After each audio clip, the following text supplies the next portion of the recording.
الفلاح.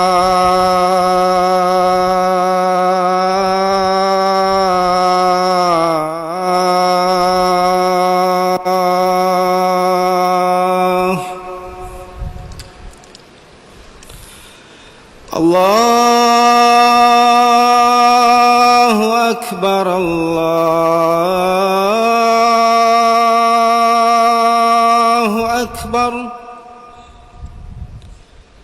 لا إله إلا الله.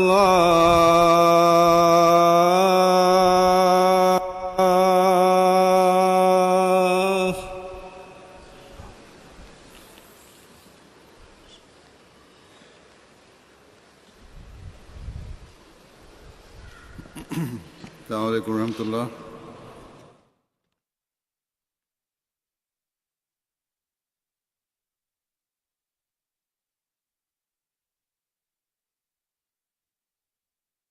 إلا الله وحده لا شريك له وأشهد أن محمدا عبده ورسوله. أما بعد فأعوذ بالله من الشيطان الرجيم. بسم الله الرحمن الرحيم. الحمد لله رب العالمين.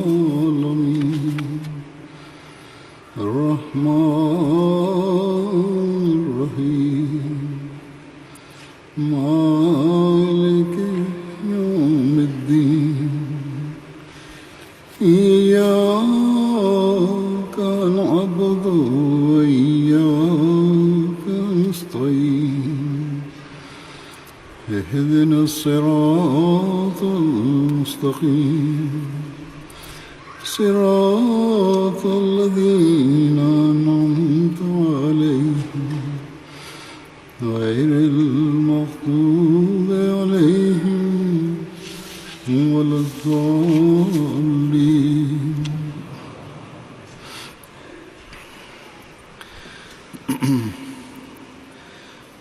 ہم آج یہاں جلسے میں شمولیت کے لیے جمع ہیں.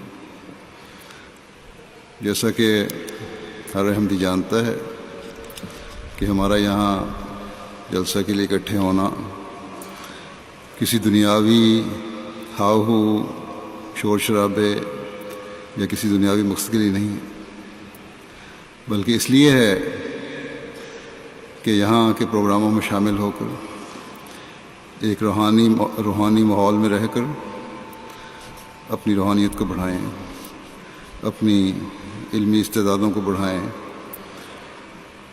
اپنی اعتقادی حالت کو بہتر کریں، اپنی عملی حالتوں میں بہتری پیدا کریں، اللہ تعالیٰ کا تقوی اختیار کریں اور اللہ تعالیٰ کے حق اور اس کے بندوں کے حق ادا کریں. کوئی غیر احمدی تو شاید یہ کہہ سکتا ہے کہ ہمیں اس بات کا ادراک نہیں کہ اللہ تعالیٰ کے حق کیا ہیں اور اس کے بندوں کے حق کیا ہیں، لیکن ایک احمدی یہ نہیں کہہ سکتا. اس کے سامنے تو بار بار یہ باتیں بیان کی جاتی ہیں. ہم پر حضرت مسیح موعود علیہ الصلوۃ والسلام کا یہ بہت بڑا احسان ہے کہ آپ نے ہمیں ان باتوں کا اتنا بڑا ذخیرہ دے دیا ہے کہ جو نہ ختم ہونے والا. بعض دفعہ انسان سمجھتا ہے کہ ایک بات میں نے پہلے سنی ہوئی ہے، پڑھی ہوئی ہے، لیکن جب اسے دوبارہ سنتا ہے یا پڑھتا ہے تو کوئی نہ کوئی نیا نقطہ یا نیا پہلو اس بات کو اس کے سامنے آ جاتا ہے. اور پھر ایک احمدی کے لیے جو بیعت میں شامل ہوتا ہے اس کے لیے شرائط بیت میں آپ علیہ السلام نے ان حقوق کی اور ہمارے فرائض کی مختصر بیان فرمایا ہے. بس اپنے اس مقصد کو ہمیں ہمیشہ سامنے رکھنا چاہیے کہ اس جلسے میں شامل ہونے کا ہمارا کیا مقصد ہے. اس وقت میں حضرت مسیح موعود علیہ الصلوۃ والسلام کے بعض حوالے پیش کروں گا. اس بات کو بیان فرماتے ہوئے کہ عقائد کا اثر اعمال پر بھی ہوتا ہے، حضرت اقدس مسیح موعود علیہ الصلوۃ والسلام فرماتے ہیں کہ اسلام کے 2 حصے ہیں. ایک تو یہ کہ خدا کے ساتھ کسی کو شریک نہ کیا جاوے اور اس کے احسانوں کے بدلے میں اس کی پوری اطاعت کی جاوے. خدا تعالیٰ جیسے محسن و مربی سے جو روگردانی کرتا ہے وہ شیطان ہے. اتنے بڑے احسان ہیں اللہ تعالیٰ کے، ان سے جو اللہ تعالیٰ کی بات نہیں مانتا، اس کی پوری اطاعت نہیں کرتا، فرمایا پھر وہ خدا تعالیٰ کی اطاعت کرنے والا نہیں، رحمان کا بندہ نہیں ہو سکتا، وہ تو پھر شیطان ہوگا. فرماتے ہیں کہ دوسرا حصہ یہ ہے کہ مخلوق کے حقوق شناخت کر کے اور کما حقہ اس کو بجا لاوے. فرمایا کہ جن قوموں نے موٹے موٹے گناہ جیسے زنا، چوری، غیبت، جھوٹ وغیرہ اختیار کیے، آخر وہ ہلاک ہو گئیں. اور بعض قومیں صرف ایک گناہ کے ارتکاب سے ہلاک ہوتی رہیں. مگر چونکہ یہ امت مرحومہ ہے، اس مسلمان جو ہیں اس پر اللہ تعالیٰ کی خاص نظر ہے، اس لیے خدا تعالیٰ اسے ہلاک نہیں کرتا. ورنہ کوئی معصیت ایسی نہیں جو یہ نہیں کرتے. کون سا گناہ ہے جو مسلمانوں میں آج کل نہیں ہے؟ آپ نے فرمایا کہ اس طرح سب کام کر رہے ہیں. اور فرماتے ہیں کہ ہر ایک نے الگ الگ معبود بنا لیے ہیں، ایک معبود نہیں. دنیا میں پڑ گئے ہیں اور دنیا کو اپنا معبود بنا لیا ہے، دنیا داروں کو اپنا معبود بنا لیا ہے. فرماتے ہیں کہ بات یہ ہے کہ عقیدے اچھے ہوتے ہیں تو انسان سے اعمال بھی اچھے صادر ہوتے ہیں. اگر عقیدہ بہتر ہوگا، اچھا ہوگا، اس پہ یقین ہوگا، تو پھر اس عقیدے کی روح سے نیک نیتی اگر ہوگی تو پھر اچھے اعمال بھی صادر ہوں گے. فرماتے ہیں جو انسان سچا اور بے نقص عقیدہ اختیار کرتا ہے اور خدا کے ساتھ کسی کو شریک نہیں بناتا تو اس سے اعمال خود بخود ہی اچھے صادر ہوتے ہیں.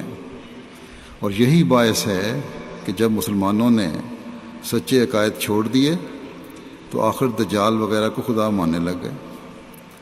ابھی دنیا میں ہم دیکھتے ہیں کہ بڑی بڑی حکومتیں بھی دنیاوی طاقتوں کو خدا ماننے لگ گئیں، ان کی جھولی میں گرنے لگ گئیں. اور آج کل ہمیں ہر جگہ نظر آتا ہے، افراد سے لے کے حکومتوں تک، مسلمان حکومتوں تک کا یہی حال ہے. کیونکہ دجال میں تمام صفات خدائی کے تسلیم کرتے ہیں. پس جب اس میں تمام صفات خدائی کو مانتے ہو تو جو اسے خدا کہے اس کا اس میں کیا قصور ہوا. فرمایا خود ہی تو تم خدائی کا چارج دجال کو دیتے ہو. پروردگار چاہتا ہے کہ جیسے عقائد درست ہوں ویسے ہی اعمال صالحہ بھی درست ہوں اور ان میں کسی قسم کا فساد نہ رہے. اس لیے صراط مستقیم پر ہونا ضروری ہے. آپ فرماتے ہیں خدا نے مجھے بار بار کہا ہے کہ الخیر کلہ فی القرآن. فرماتے ہیں کہ اس کی تعلیم ہے خدا واحد لا شریک ہے. جو قرآن نے کہا وہ بالکل سچ. سب بھلائیاں قرآن کریم میں تلاش کرو اور اللہ تعالیٰ کی عبادت کرو، اس کا حق بجا لاؤ، اور جو بندوں کے حق ہیں ان کو بھی ادا کرو. بس خدا تعالیٰ کو وحدہ لا شریک سمجھنا اور اس کی پوری اطاعت کرنا اور اس کا حق ادا کرنا، یہ پھر اس بات کا تقاضا کرتا ہے کہ اس کی عبادت کا بھی حق ادا کیا جائے۔ چنانچہ اس بات کو بیان فرماتے ہوئے کہ اس سلسلہ کے قیام کا مقصد ہی یہ ہے کہ خدا تعالیٰ کی معرفت حاصل ہو۔ کیوں ہم احمدی ہوئے؟ کیا مقصد تھا آپ کی بیعت میں آنے کا؟ کیوں آپ نے سلسلہ قائم کیا؟ فرمایا تاکہ خدا تعالیٰ کی معرفت حاصل ہو اور دعا اور عبادت کی حقیقت کا علم ہو۔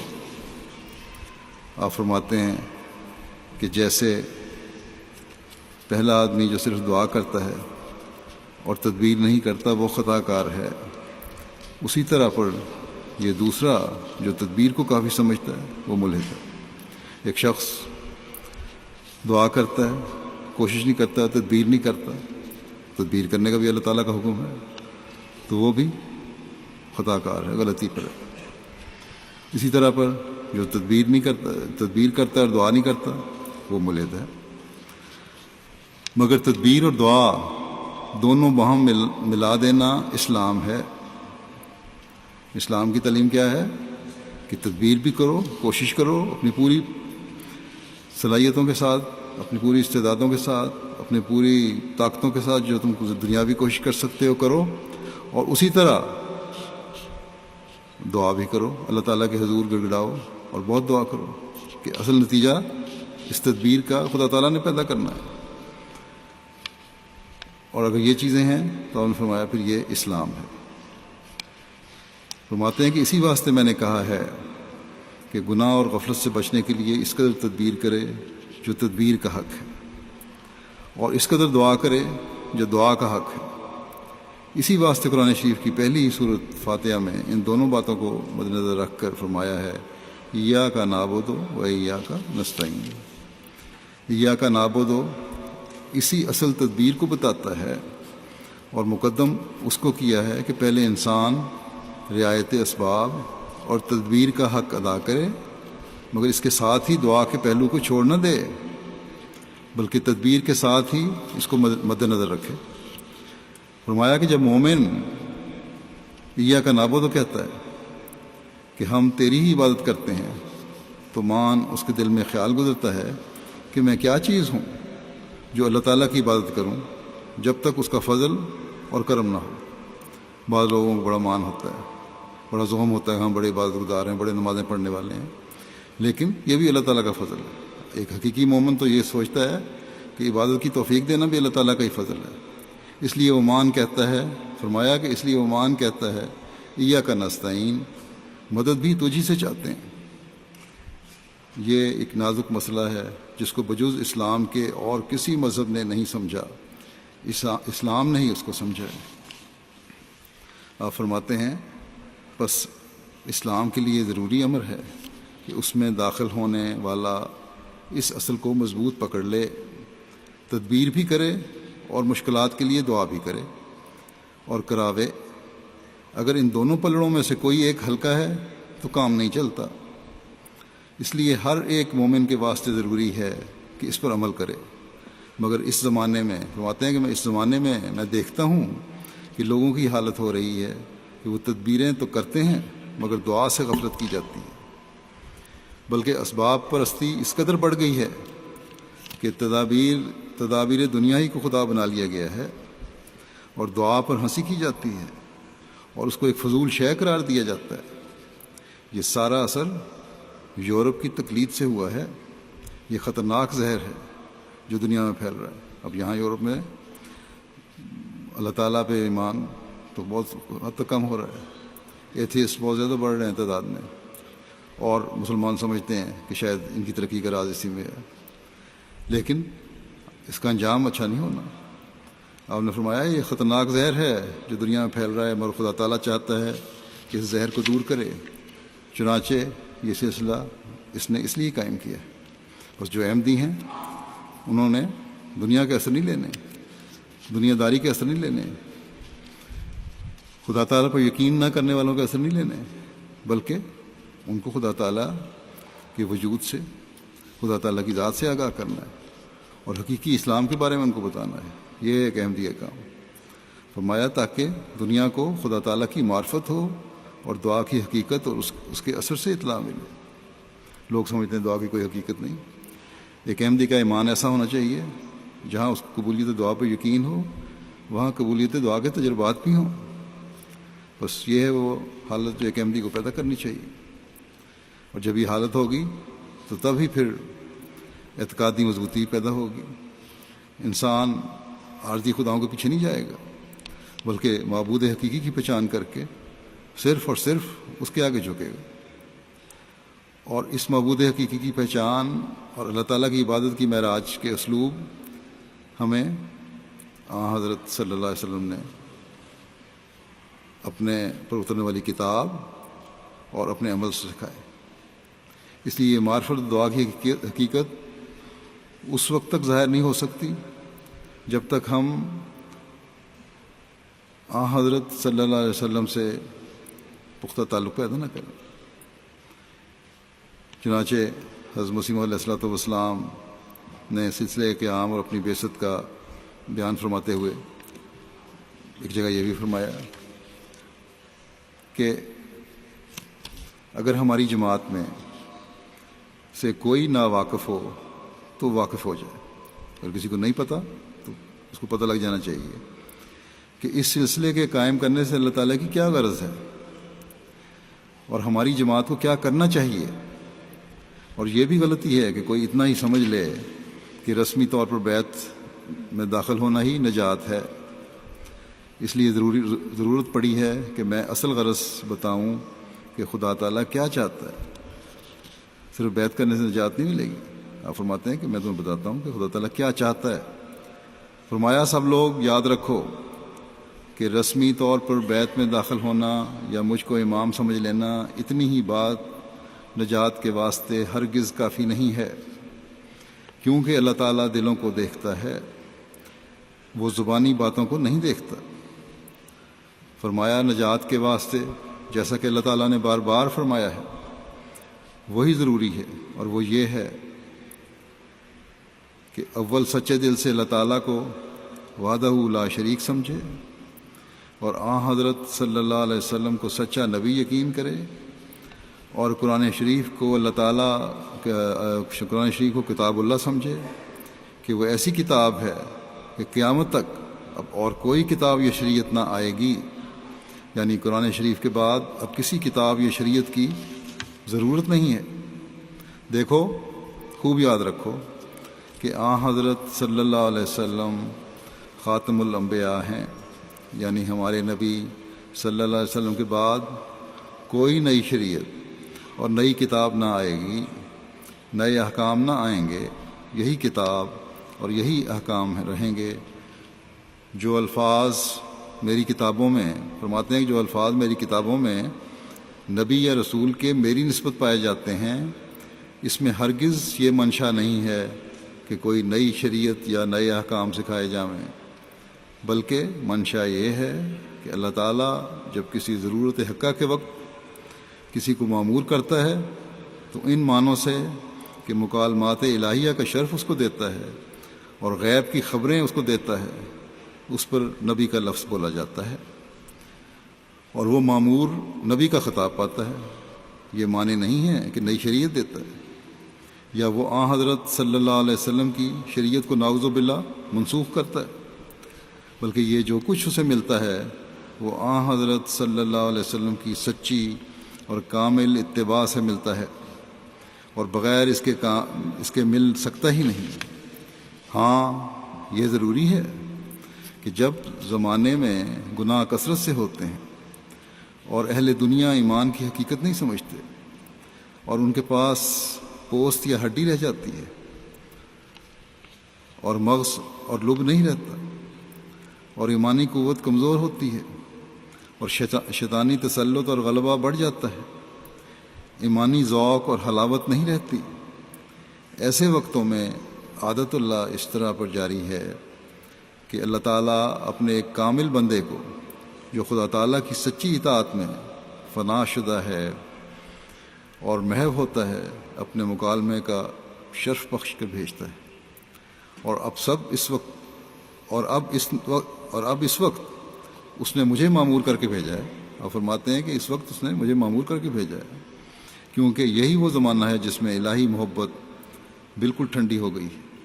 اور اگرچہ عام نظر میں یہ دیکھا جاتا ہے کہ لوگ لا الہ الا اللہ کے بھی قائل ہیں، پیغمبر صلی اللہ علیہ وسلم کی بھی زبان سے تصدیق کرتے ہیں، بظاہر نمازیں بھی پڑھتے ہیں، روزے بھی رکھتے ہیں، مگر اصل بات یہ ہے کہ روحانیت بالکل نہیں رہی، اور دوسری طرف ان اعمال صالحہ کے مخالف کام کرنا ہی شہادت دیتا ہے کہ وہ اعمال صالحہ کے رنگ میں نہیں کیے جاتے۔ جو اعمال کیے جا رہے ہیں وہ اعمال صالحہ کے مخالف ہیں۔ اس مسلمانوں کی اکثر کی یہی حالت دیکھی نظر آ رہی ہے۔ فرمایا بلکہ رسم اور عادت کے طور پر کیے جاتے ہیں، بعض کام اگر کیے بھی جاتے ہیں تو بعض رسمی طور پر کیے جاتے ہیں، یا عادت پڑ گئی تو اس لیے کیے جاتے ہیں، اس کی روح اور اس کی حقیقت کا علم نہیں ہے ان کو، کیونکہ اس میں اخلاص اور روحانیت کا شمع بھی نہیں ہے۔ ورنہ کیا وجہ ہے کہ ان اعمال صالحہ کے برکات اور انوار ساتھ نہیں ہیں؟ اعمال صالحہ اگر اس کی حقیقت کو جانتے ہوئے اعمال بجا لائے جائیں، خدا کو راضی کرنے کے لیے بجا لائے جائیں، تو اس کے ساتھ اس کے نتیجے بھی ہونے چاہیے، اس کی برکات ہونی چاہیے۔ فرماتے ہیں خوب یاد رکھو کہ جب تک سچے دل سے اور روحانیت کے ساتھ یہ اعمال نہ ہوں کچھ فائدہ نہ ہوگا، اور یہ اعمال کام نہ آئیں گے۔ اعمال صالحہ اسی وقت اعمال صالحہ کہلاتے ہیں جب ان میں کسی قسم کا فساد نہ ہو، اور صلاح کی ضد فساد ہے۔ صالح وہ ہے جو فساد سے مبرہ منزہ ہو، جس کو نمازوں میں جن کی نمازوں میں فساد ہے اور نفسانی اغراض چھپے ہوئے ہیں، ان کی نمازیں اللہ تعالیٰ کے واسطے ہرگز نہیں ہیں، اور وہ زمین سے ایک بالشت بھی اوپر نہیں جاتی، کیونکہ ان میں اخلاص کی روح نہیں اور روحانیت سے خالی ہیں۔ بہت سے لوگ ایسے ہیں جو یہ اعتراض کرتے ہیں کہ اس سلسلے کی ضرورت کیا ہے، نیا سلسلہ قائم کر دیا حضرت مسیح علیہ السلام نے آ کر، کیا ضرورت تھی؟ فرماتے ہیں کہ وہ لوگ کہتے ہیں کہ کیا ہم نماز روزہ نہیں کرتے؟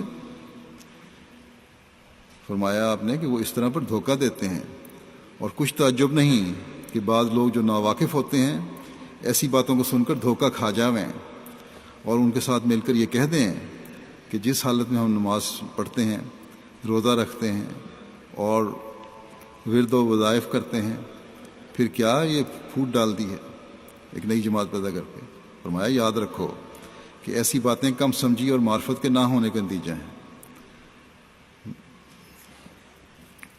میرا اپنا کام نہیں ہے، یہ پھوٹ اگر ڈال دی ہے تو اللہ تعالیٰ نے ڈالی ہے، میں نے جماعت تو قائم نہیں کی۔ آپ نے فرمایا میں نے تو جماعت قائم نہیں کی، یہ تو اللہ تعالیٰ نے مجھے کہا تھا کہ جماعت قائم کرو، اور اس نے یہ جماعت بنائی ہے۔ اگر تم کہتے ہو پھوٹ ڈال دی تو پھر اللہ تعالیٰ پہ الزام آتا ہے، مجھ پہ نہیں الزام آتا۔ فرمایا کہ جس نے اس سلسلے کو قائم کیا ہے وہ اللہ تعالیٰ ہے، اس سے پوچھو کیوں بنا دی جماعت؟ فرماتے ہیں کیونکہ ایمانی حالت کمزور ہوتے ہوتے یہاں تک نوبت پہنچ گئی ہے کہ ایمانی قوت بالکل ہی معدوم ہی ہو گئی ہے، اور اللہ تعالیٰ چاہتا ہے کہ حقیقی ایمان کی روح پھونکے جو اس سلسلے کے ذریعے سے اس نے چاہا ہے۔ ایسی صورت میں ان لوگوں کا اعتراض بے جا اور بیہودہ ہے۔ پس یاد رکھو کہ ایسا وسوسہ ہرگز کسی کے دل میں نہیں آنا چاہیے، اور اگر پورے غور اور فکر سے کام لیا جاوے تو یہ وسوسہ آ ہی نہیں سکتا۔ غور سے کام نہ لینے کے سبب ہی وسوسہ آتا ہے، جو ظاہری حالت پر نظر کر کے کہہ دیتے ہیں کہ اور بھی مسلمان ہیں۔ اس قسم کے وسوسوں سے انسان جلد ہلاک ہو جاتا ہے۔ فرماتے ہیں کہ میں نے بعض خطوط اس قسم کے لوگوں کے دیکھے ہیں، حضرت مسلم صاحب کو خطوط آتے تھے بیعت کرنے کے بعد بھی، بعض لوگوں کے جو بظاہر ہمارے سلسلے میں ہیں، اور کہتے ہیں کہ ہم سے جب یہ کہا گیا کہ دوسرے مسلمان بھی بظاہر نماز پڑھتے ہیں اور کلمہ پڑھتے ہیں، روزے رکھتے ہیں اور نیک کام کرتے ہیں اور نیک معلوم ہوتے ہیں، پھر اس نئے سلسلے کی کیا حاجت ہے؟ آپ فرماتے ہیں کہ یہ لوگ باوجود ہے کہ ہماری بیعت میں داخل ہیں، ایسے وسوسے اور اعتراض سن کر کہتے ہیں کہ ہم کو اس کا جواب نہیں آیا۔ ایسے خطوط پڑھ کر مجھے ایسے لوگوں پر افسوس اور رحم آتا ہے کہ انہوں نے ہماری اصل غرض اور منشا کو نہیں سمجھا۔ وہ صرف دیکھتے ہیں کہ رسمی طور پر یہ لوگ ہماری طرح شاعر اسلام بجا لاتے ہیں اور فرائض الہی ادا کرتے ہیں، حالانکہ حقیقت کی روح ان میں نہیں ہوتی۔ اس لیے یہ باتیں اور وساوس سحر کی طرح کام کرتے ہیں۔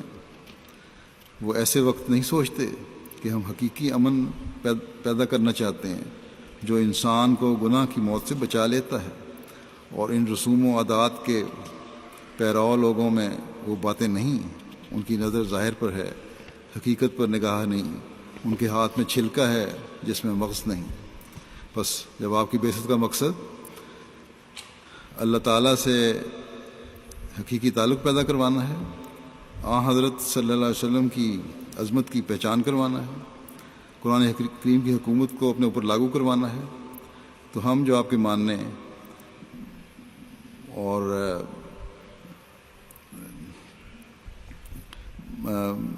ماننے والے ہیں، ہمیں اپنی اعتقادی اور عملی حالتوں کی اصلاح بھی اس کے مطابق کرنی ہوگی۔ اور صرف ظاہری طور پر یہ نہ دیکھ لیں، اگر سمجھتے ہیں، ہم بھی یہی سمجھتے ہیں کہ دوسرے مسلمان بھی ہماری طرح ہیں، نمازیں روزہ رکھتے ہیں اور کوئی فرق نہیں، اگر فرق نہیں آتا تو ہمیں فکر کرنی چاہیے، یہ فرق ہونا چاہیے ہمارے عبادتوں میں، ہمارے درود میں، ہمارے اذکار میں، ہماری خدمت خلق میں ایک دلی جذبہ اور روح ہونی چاہیے، جبکہ دوسروں میں وہ نظر نہیں آتا۔ ہمیں یہ دیکھنا ہوگا کہ کیا ہماری بیعت یہ حقیقی رنگ لیے ہوئے ہے یا صرف زبانی باتیں ہی ہیں؟ کیا ہماری باتیں اللہ تعالیٰ کو وحدہ لا شریک سمجھتے ہوئے اس کے لیے ہیں یا نہیں؟ بہت سے ایسے ہیں جو 5 وقتہ نماز بھی ادا کرتے ہیں، صرف کہہ دیتے ہیں لیکن روح نہیں سے ادا نہیں کرتے۔ بہت سے احمدیوں میں سے بھی ایسے ہیں جو 5 وقتہ نمازیں ادا نہیں بھی کرتے، اور ملنے پر مجھے بھی کہہ دیتے ہیں کہ دعا کریں کہ ہم ادا کیا کریں، حالانکہ یہ تو ایک بنیادی چیز ہے جو ہر احمدی کا فرض ہے، ایک ہر مومن کا فرض ہے، ہر مسلمان کا فرض ہے۔ حضرت مسیح علیہ السلام کی بیعت میں آنے کے بعد تو ایک دلی شوق سے اور ذوق سے نمازیں ادا ہونی چاہیے، یا نہ یہ کہ نمازیں پوری نہ پڑھیں اور آگے کہہ دیا اب دعا کریں کہ ہم نمازیں پڑھ لیں۔ جب یہ خود احساس ہے کہ نمازیں نہیں پڑھتے تو پھر تدبیر بھی کرنی پڑے گی، خود کوشش کرنی پڑے گی۔ خود کوشش اور دعا کیوں نہیں کرتے؟ ایاک نعبد و ایاک نستعین جب کہتے ہیں تو صرف منہ سے کہنے کے بجائے ان الفاظ کو دل کی گہرائی سے دہراتے ہوئے اس پر عمل کیوں نہیں کرتے؟ حضرت صلی اللہ علیہ وسلم کو سچا نبی مانا ہے تو پھر آپ کا ہر عمل ہمارے لیے اسوہ حسنہ ہے۔ عبادتوں کے ساتھ ساتھ آپ کے اعلیٰ اخلاق ہمارے لیے نمونہ ہیں، معاشرتی تعلقات ہیں، گھریلو تعلقات ہیں، بیویوں سے اعلیٰ اخلاق کا نمونہ آپ نے پیش کروایا ہمارے لیے۔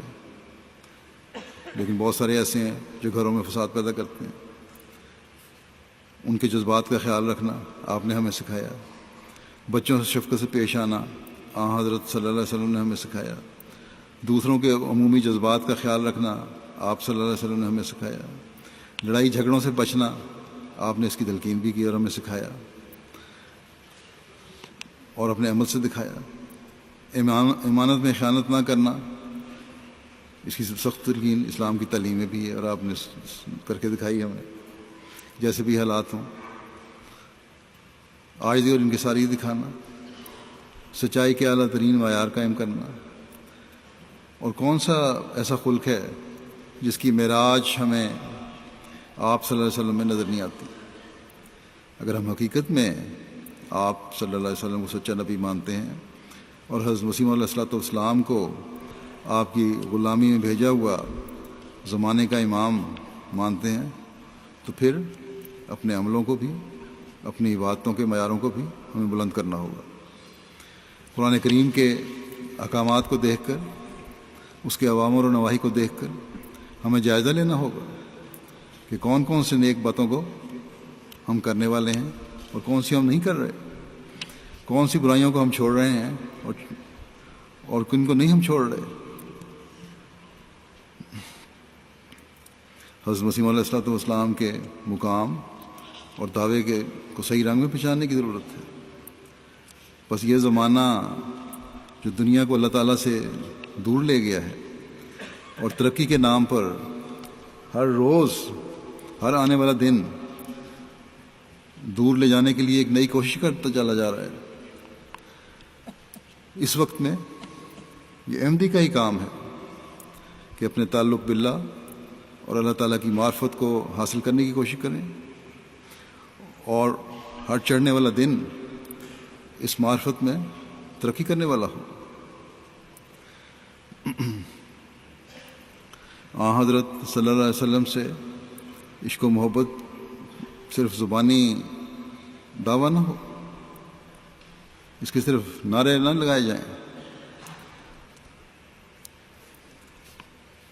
بلکہ اس عشق و محبت کا اظہار آپ کے اسوہ حسنہ کو اپنا کر ہونا چاہیے. یہ نہیں کہ نعرے تو آپ کے نام کے لگا لیے اور اس کے بعد ظلم بھی آپ کے نام پر ہو رہا ہے. آج کل مسلمانوں کی یہی حالت ہے. اب دیکھتے ہیں بہت ساری تنظیمیں بنی ہوئی ہیں، حکومتیں بھی اور تنظیمیں بھی اسلام اور حضرت صلی اللہ علیہ وسلم کے نام پر ظلم کر رہی ہیں. وہ رحمۃ اللہ عالمین جو تمام زمانے کے لیے رحمت بن کے آیا تھا، ان کو انہوں نے ظلم کا نشان اپنے عملوں سے بنا دیا. حالانکہ لیکن گو ان کی کوششیں کامیاب نہیں ہو سکتی. اس لیے اس زمانے میں مسیح موعود علیہ الصلوۃ والسلام آئے تھے اور یہی ہم کوشش کرتے چلے جا رہے ہیں کہ اسلام کی حقیقی تصویر دنیا کے سامنے پیش کریں.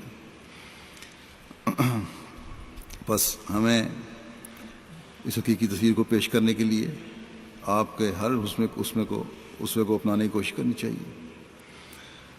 قرآن کریم کی حکومت اپنے اوپر لاگو کرنے کی کوشش کرنی چاہیے اور ہر وقت اس کوشش میں رہنا چاہیے کہ ہمارا ہر عمل اعمال صالحہ کا عمل ہو، میں شمار ہونے والا عمل ہو.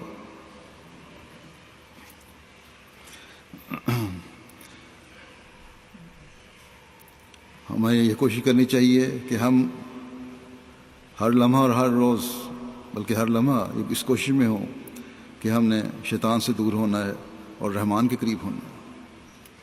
ورنہ جیسا کہ آپ علیہ السلام نے فرمایا ہے، غیر بھی نمازیں پڑھتے ہیں لیکن اکثر نمازیں زمین پر ہی رہ جاتی ہیں، وہ عرش پر نہیں جاتی. عرش کے خدا کو ان نمازوں سے کوئی بھی غرض نہیں ہے کیونکہ ان میں اخلاص نہیں، ان میں دنیا کی ملونی ہے. ایسی نمازیں ہیں جو ہلاکت ہیں. بس حضرت مسیح علیہ الصلوۃ والسلام کا یہ ارشاد، یہ تنبیہ ہمیں سوچنے اور فکر کرنے کی طرف توجہ دلانے والی ہونی چاہیے اور آپ کی بیعت کی حقیقت کو سمجھنے والی ہونی چاہیے. حقیقی نماز کیا ہے اس کی وضاحت فرماتے ہوئے آپ علیہ السلام فرماتے ہیں کہ نماز اس وقت حقیقی نماز کہلاتی ہے جب اللہ تعالیٰ سے سچا اور پاک تعلق ہو اور اللہ تعالیٰ کی رضا اور اطاعت میں اس حد تک فنا ہو اور یہاں تک دین کو دنیا پر مقدم کر لے کہ خدا تعالیٰ کی راہ میں جان تک دے دینے اور مرنے کے لیے تیار ہو جائے. جب یہ حالت انسان میں پیدا ہو جائے اس وقت کہا جائے گا کہ اس کی نماز ہے. مگر جب تک یہ حقیقت انسان کے اندر پیدا نہیں ہوتی اور سچے اخلاص اور وفاداری کا نمونہ نہیں دکھلاتا اس وقت تک اس کی نمازیں اور دوسرے اعمال بے اثر ہیں. فرماتے ہیں بہت سی مخلوق ایسی ہے کہ لوگ ان کو مومن اور راست باز سمجھتے ہیں مگر آسمان پر ان کا نام کافر ہے. اس واسطے حقیقی مومن اور راست باز وہی ہے جس کا نام آسمان پر مومن ہے، دنیا کی نظر میں خواہ وہ کافر ہی کیوں نہ کہلاتا ہو. اب دنیا میں کافر کہتی ہے تو ہمیں اس کی ذرا بھر بھی پرواہ نہیں. اگر ہمارے عمل نیک ہیں، اگر ہمیں خدا تعالیٰ سے تعلق ہے تو پھر ہمیں اللہ تعالیٰ مومن کہتا ہے. فرماتے ہیں کہ حقیقت میں یہ بہت ہی مشکل گھاٹی ہے کہ انسان سچا ایمان لاوے اور خدا تعالیٰ کے ساتھ کامل اخلاص اور وفاداری کا نمونہ دکھلاوے۔ جب انسان سچا ایمان لاتا ہے تو اس کے بہت سے نشانات ہو جاتے ہیں۔ قرآن شریف نے سچے مومنوں کی جو علامات بیان کی ہیں وہ ان میں پائی جاتی ہیں۔ ان علامات میں سے ایک بڑی علامت جو حقیقی ایمان کی ہے وہ یہی ہے کہ جب انسان دنیا کو پاؤں کے نیچے کچل کر اس سے اس طرح الگ ہو جاتا ہے جیسے سانپ اپنی کینچری سے باہر آ جاتا ہے۔ دنیا نہیں رہتی پھر اس کے خاطر، اصل مقصد خدا تعالیٰ کو راضی کرنا ہوتا ہے، دنیا تو مل ہی جاتی ہے ساتھ۔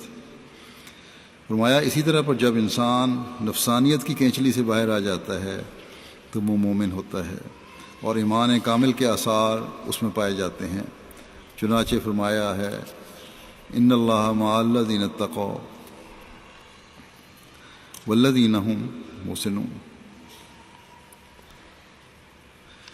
یعنی بے شک اللہ تعالیٰ ان لوگوں کے ساتھ ہوتا ہے جو تقوی اختیار کرتے ہیں اور جو تقوی سے بڑھ کر کام کرتے ہیں، یعنی محسنین ہوتے ہیں۔ پھر یہ بیان فرماتے ہوئے کہ حقیقی نیکی کیا ہے، آپ فرماتے ہیں کہ تقوی کے معنی ہیں بدی کی باریک راہوں سے پرہیز کرنا، مگر یاد رکھو نیکی اتنی نہیں ہے کہ ایک شخص کہے کہ میں نیک ہوں اس لیے کہ میں نے کسی کا مال نہیں لیا، کسی کا مال نہیں اڑایا، نقب زنی نہیں کی، چوری نہیں کرتا، بد نظری اور زنا نہیں کرتا۔ ایسی فرماتے ہیں ایسی نیکی عارف کے نزدیک ہنسی کے قابل ہے، کیونکہ اگر وہ ان بدیوں کا ارتکاب کرے اور چوری یا ڈاکہ زنی کرے تو وہ سزا پائے گا۔ بس یہ کوئی نیکی نہیں کہ جو عارف کی نگاہ میں قابل قدر ہو، بلکہ اصلی اور حقیقی نیکی یہ ہے کہ نوع انسان کی خدمت کرے۔ اصلی نیکی یہ ہے کہ نوع انسان کی خدمت کرے اور اللہ تعالیٰ کی راہ میں کامل صدق اور وفاداری دکھلائے اور اس کی راہ میں جان تک دے دینے کو تیار ہو۔ اسی لیے یہاں فرمایا ہے ان اللہ مع الذین اتقوا والذین هم محسنون، یعنی اللہ تعالیٰ ان کے ساتھ ہے جو بدی سے پرہیز کرتے ہیں۔ وہ جو بدی سے پرہیز کرتے ہیں اور ساتھ ہی نیکیاں بھی کرتے ہیں۔ یہ خوب یاد رکھو کہ نرا بدی سے پرہیز کرنا کوئی خوبی کی بات نہیں جب تک اس کے ساتھ نیکیاں نہ کرے۔ بہت سے لوگ ایسے موجود ہوں گے جنہوں نے کبھی زنا نہیں کیا، خون نہیں کیا، چوری نہیں کی، ڈاکہ نہیں مارا، اور باوجود اس کے اللہ تعالیٰ کی راہ میں کوئی صدق و وفا کا نمونہ انہوں نے نہیں دکھایا یا نوع انسان کی کوئی خدمت نہیں کی اور اس طرح پر کوئی نیکی نہیں کی۔ بس جاہل ہوگا وہ شخص جو ان باتوں کو پیش کر کے اسے نیکوکاروں میں داخل کرے، کیونکہ یہ تو بدچلنیاں ہیں۔ صرف اتنے خیال سے اولیاء اللہ میں داخل نہیں ہو جاتا بدچلنی کرنے والے ہو جاتا۔ فرمایا کہ چوری یا خیانت کرنے والے، فرمایا بدچلنی کرنے والے، چوری یا خیانت کرنے والے، رشوت لینے والے کے لیے عادت اللہ میں ہے کہ اسے یہاں سزا دی جاتی ہے، وہ نہیں مرتا جب تک سزا نہیں پا لیتا۔ یاد رکھو کہ صرف اتنی ہی بات کا نام نیکی نہیں ہے، تقوی ادنا مرتبہ ہے۔ اس کی مثال تو ایسی ہے جیسے کسی برتن کو اچھی طرح سے صاف کیا جاوے تاکہ اس میں اعلیٰ درجے کا لطیف کھانا ڈالا جائے۔ اب اگر کسی برتن کو خوب صاف کر کے رکھ دیا جائے لیکن اس میں کھانا نہ ڈالا جائے تو کیا اس سے پیٹ بھر سکتا ہے؟ ہرگز نہیں۔ کیا وہ خالی برتن طعام سے سیر کر دے گا؟ ہرگز نہیں۔ اسی طرح پر تقوی کو سمجھو۔ تقوی کیا ہے؟ نفس امارہ کے برتن کو صاف کرنا ہے۔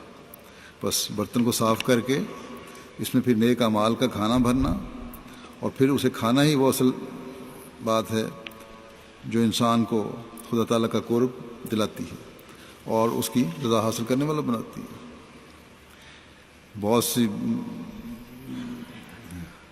بہت بڑی بڑی برائیوں میں سے ایک برائی اور گناہ جھوٹ ہے۔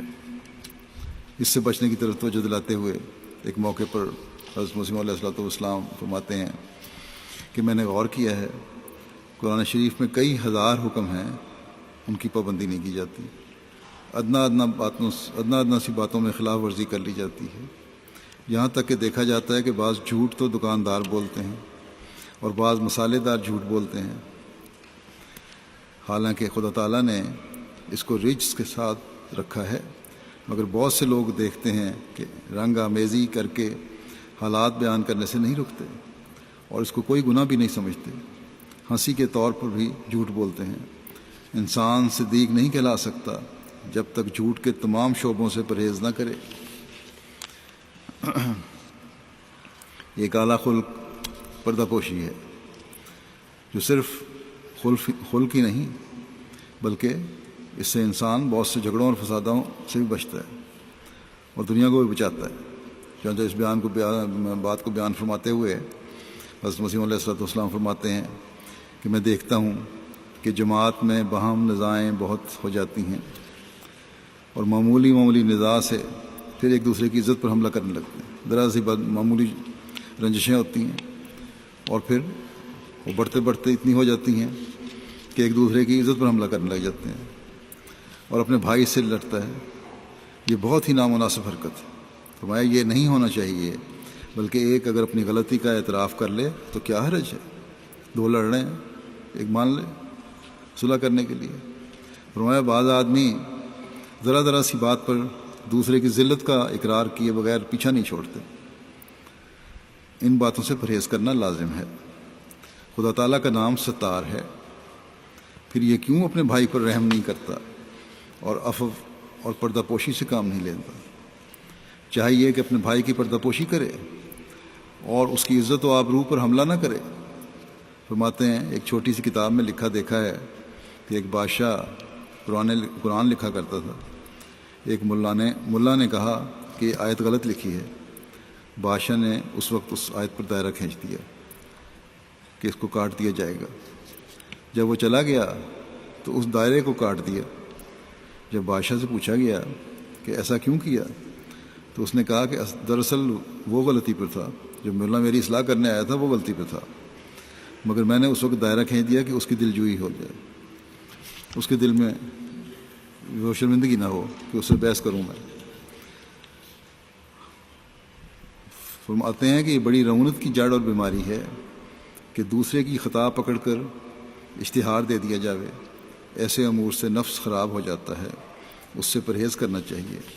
غرض یہ سب امور تقوی میں داخل ہیں اور اندرونی بیرونی امور میں تقوی سے کام لینے والا فرشتوں میں داخل کیا جاتا ہے، کیونکہ اس میں کوئی سرکشی باقی نہیں رہ جاتی۔ فرماتے ہیں تقوی حاصل کرو، کیونکہ تقوی کے بعد ہی خدا تعالیٰ کی برکتیں آتی ہیں۔ متقی دنیا کی بلاؤں سے بچایا جاتا ہے، خدا ان کا پردہ پوش ہو جاتا ہے۔ جب تک یہ طریق اختیار نہ کیا جاوے کچھ فائدہ نہیں۔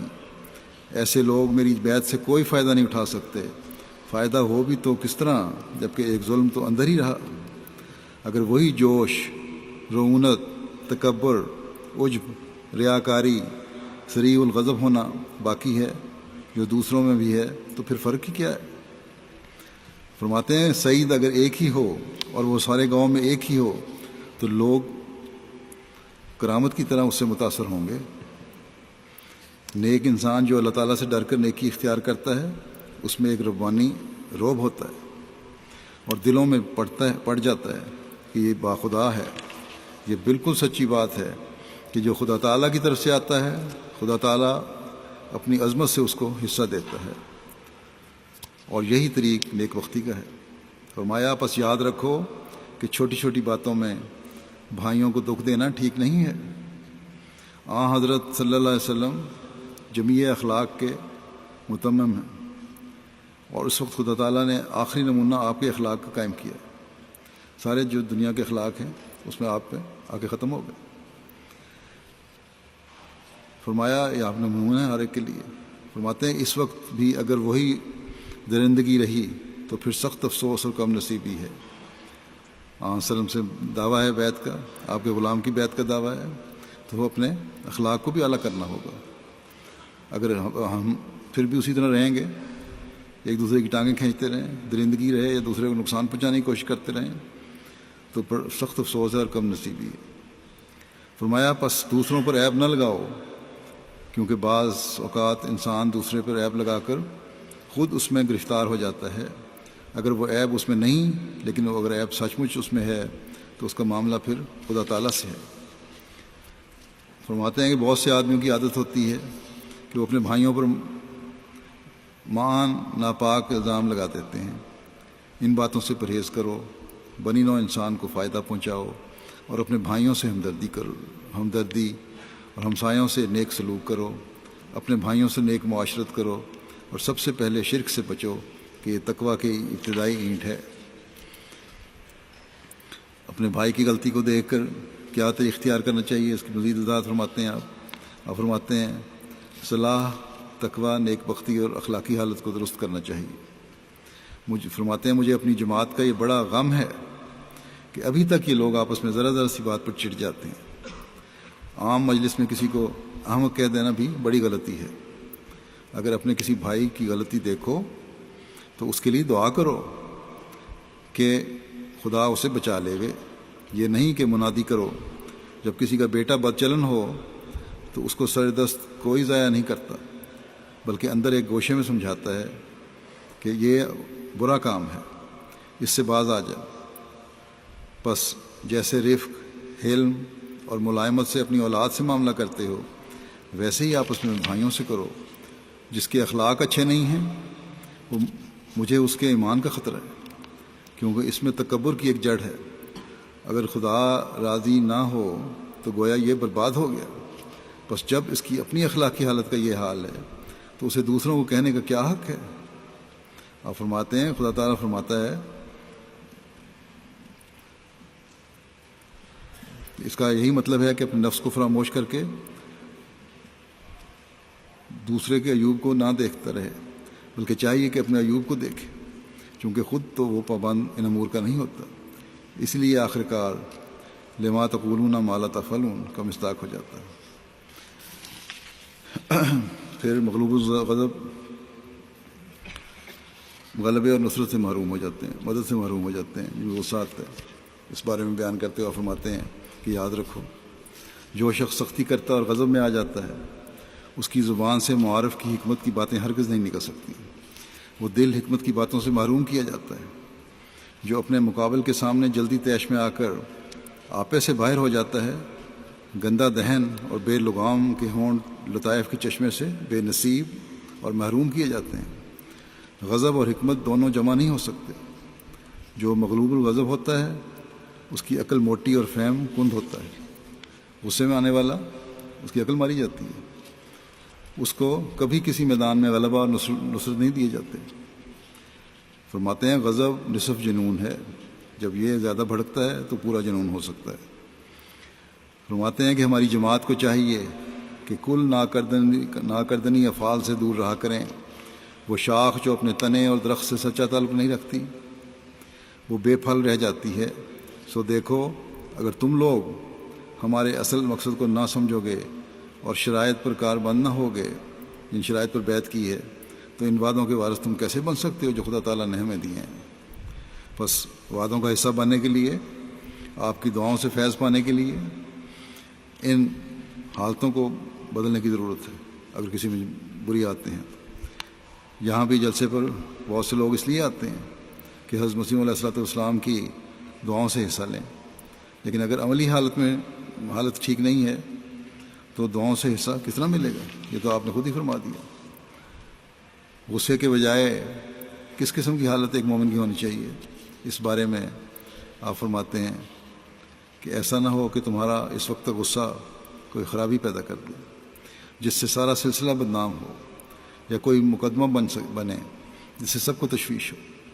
یہاں بھی جلسے پہ لوگ آتے ہیں، بعض نوجوان لڑائیاں بھی کر لیتے ہیں، بعض پرانی رنجشوں کو لے کے کھڑے ہو جاتے ہیں، اس لیے اس سلسلہ بدنام ہوتا ہے جب یہ چیزیں باہر نکلتی ہیں۔ تو فرمایا کہ سب نبیوں کو گالیاں دی گئی ہیں، یہ انبیاء کا ورثہ ہے، ہم اس سے کیوں کر محروم رہ سکتے ہیں؟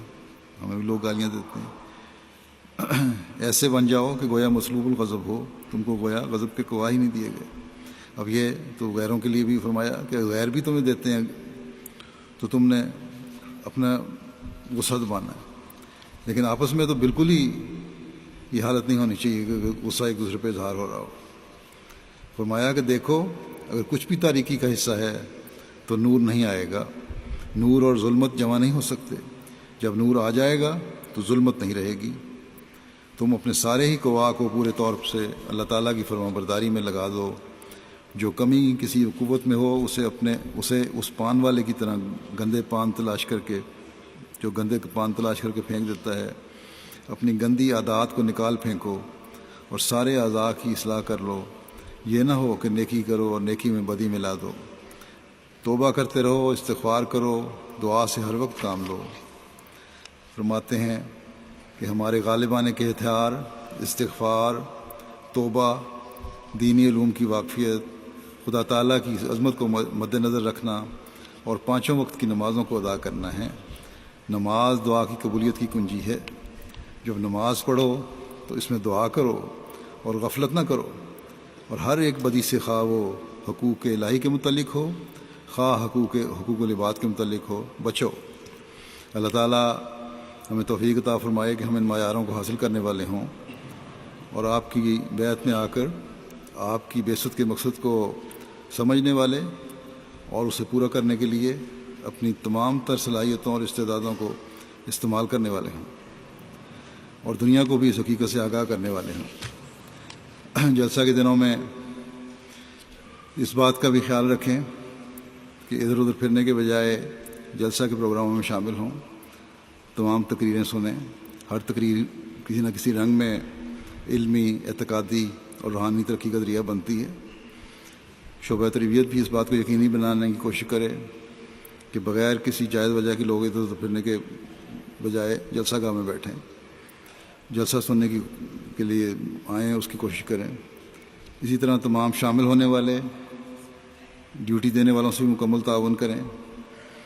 پارکنگ میں بھی، اسکیننگ کے وقت بھی بعض دفعہ لمبی لائن لگ جاتی ہیں، کھانے کے وقت بھی بعض دفعہ مشکلات پیش آتی ہیں، اسی طرح بیت الخلاء میں بھی، اور وہاں بھی اگر صفائی کی ضرورت ہو تو صفائی کا خود بھی خیال رکھیں۔ صرف یہ نہ دیکھیں کہ صفائی کرنے والے موجود ہیں تو صفائی کر دیں گے، بلکہ خود صفائی کا خیال رکھنا چاہیے۔ صفائی بھی، نظافت بھی ایمان کا حصہ ہے۔ اسی طرح کارکنان بھی ہر جگہ جو جہاں بھی ڈیوٹی پر ہیں انتہائی خوش اخلاقی سے ہر ایک سے پیش آئیں، جو بھی حالات ہوں۔ کسی کارکن اور کارکنہ کے اخلاق ایسے نہ ہوں جو غلط اثر ڈالنے والے ہوں۔ ہمیشہ مسکراتے ہوئے خدمت کریں، چاہے جو بھی حالات گزر جائیں۔ خاص طور پر شامل ہونے والے بھی، ڈیوٹی دینے والے بھی یہ بھی خیال رکھیں کہ اپنے ماحول پر بھی نظر رکھنی ہے انہوں نے، اور گہری نظر رکھنی ہے، اور یہ سیکیورٹی کے لیے بڑی ضروری چیز ہوتی ہے، اور آج کل کے حالات میں یہ خاص طور پر بہت ضروری ہے۔ اور سب سے بڑھ کر ان دنوں میں دعاؤں اور ذکر الہی پر زیادہ زور دیں، اس میں وقت گزاریں، اپنے لیے بھی دعائیں کریں، جماعت کے لیے بھی دعائیں کریں، مسلم امہ کے لیے دعائیں کریں کہ اللہ تعالیٰ ان کو عقل دے اور یہ زمانے کے امام کو پہچاننے والی ہو، اور عمومی طور پر دنیا کے لیے بھی دعا کرتے رہیں کہ جس طرح یہ تباہی کی طرف جا رہی ہے اللہ تعالیٰ اس کو تباہی سے بچا لے اور عقل اور سمجھ دے، اور یہ اس کی خدا تعالیٰ کی پہچان کرنے والے بن جائیں۔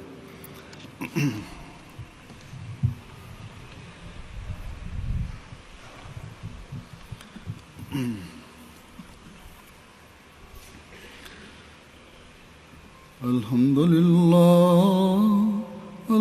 لله نحمده ونستعينه ونستغفره ونؤمن به ونتوكل عليه ونعوذ بالله من شرور أنفسنا ومن سيئات أعمالنا من يهده الله فلا مضل له ومن يضلل فلا هادي له